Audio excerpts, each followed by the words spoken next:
上一條影片同大家開箱咗呢部 DM15 R2R 嘅 CT 機，今條影片就會從4個唔同嘅 input 同大家喺盲聽實測底下音質有啲乜嘢唔同。影片最後我會分享一下我嘅重點對比。今次實測用咗陳奕迅新生活大碟裏面嘅擁抱這分鐘去做對比，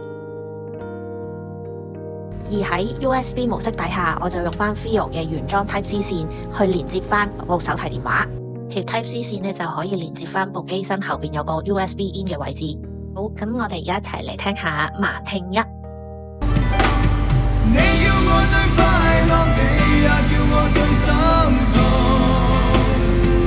愛在迷惘中，你叫我最渴望，卻也叫我猜不中。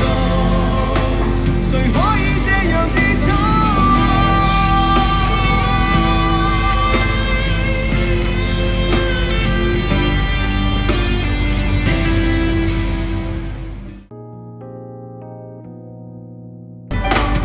你叫我最快樂，你也叫我最心痛。愛在迷惘中，你叫我最渴望，卻也叫我猜不中。誰可以這樣接觸？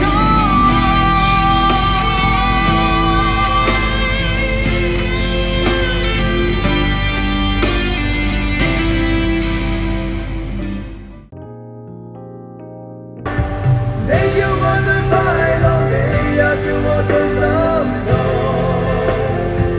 愛在迷惘中，你叫我最渴望，卻也叫我猜不中。誰可以這樣接觸？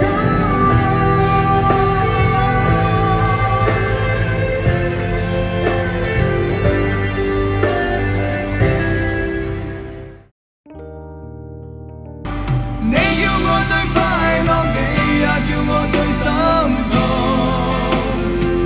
愛在迷惘中，你叫我最渴望，卻也叫我猜不中。誰可以這樣接觸？